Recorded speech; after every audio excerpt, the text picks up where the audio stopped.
60 Minutes, Rewind. The Boston Marathon has been a part of Shalane Flanagan's life since she was a child. Both her parents were marathon runners.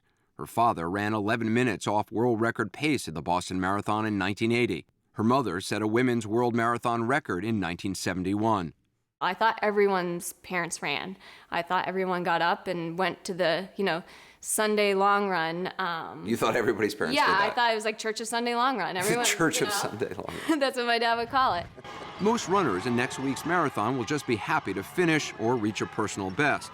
But for Shalane Flanagan and the other top runners, the goal is winning. And the race is as much about strategy and psychology as it is physical conditioning. Obviously, marathons are painful, but for you, it's about being able to deal with pain yourself and also inflict pain on others. Mm-hmm. That's part of strategy. Yes. When I start to feel fairly uncomfortable, it's all about embracing it and realizing it's inevitable. Embracing it, yes. So if I'm uncomfortable, I usually know my competitors are uncomfortable. If they're straggling behind, that's kind of the time when I say, I'm going to put the screw in. I can tell that they're either struggling mentally or physically, so I'm going to just push it and just see if I can break them. This is going to sound like an odd question, but do you like inflicting pain on your opponents? I think everyone who's got a competitive bone in their body, to a certain degree, enjoy seeing a little bit some of the having their competition fall apart. When Shalane started running in high school, there wasn't much strategy to her racing. I would run so hard that I would literally make myself collapse. I've heard you refer to it as kamikaze racing. Yeah, it's Kamikazes don't end up very well. I know, but sometimes it could be brilliant. Shalane was a champion cross-country runner in college and won a bronze medal in the 10,000-meter race at the Beijing Olympics. But to compete in the marathon, she needed to learn a whole new way to run. In 2009, at the age of 28, Shalane moved to Portland, Oregon, and began working with coach Jerry Schumacher. So we're going to do 2 loops, which is a little over 24 miles. I'm prepping her to learn how to run 26 miles without blowing yourself up. Which she had never done before. Yeah, because she likes to go out and she likes to suffer. And in a marathon, if you're suffering at mile 3, you're probably not going to finish. All right, good.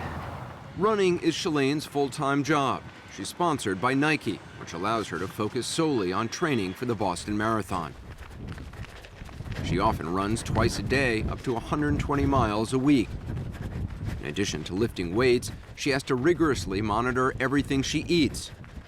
Food is fuel, but she doesn't want to gain any extra weight she'll have to carry in the marathon. Watching Shalane and other top marathoners compete, it's easy to forget just how fast and how far they're running. Last year's female winner of the Boston Marathon, Kenyan Rita Jeptu, closed her final mile at a pace of 4 minutes and 50 seconds.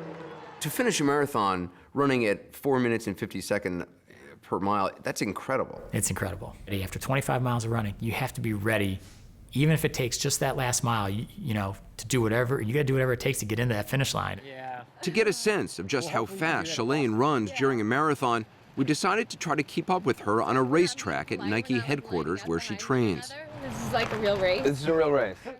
Shalane would run a quarter mile at her marathon race pace, and I would run as fast as I could, trying to stay with her. So you're going to go for your marathon pace? Yes. And we'll see if you like that pace or not. Jerry started us off. Ready, set, go! I jumped out front at first, but within a few seconds, Shalane, with her even pace and easy flowing stride, blew right past me, laughing all the way. She completed the quarter mile in about 79 seconds. Almost there! Oh my God.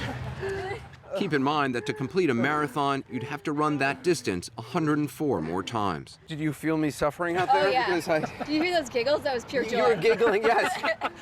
Shalane's first marathon was in 2010 in New York City. Remarkably, she came in second behind Kenyan Edna Kiplagat. And it's Shalane Flanagan, completing the 26.2 miles in 2 hours and 28 minutes. It was the best finish by an American woman in New York in 20 years. What did that tell you? She can run the 26 miles, she can do the training for it, and in the right kind of race, she's going to be definitely dangerous.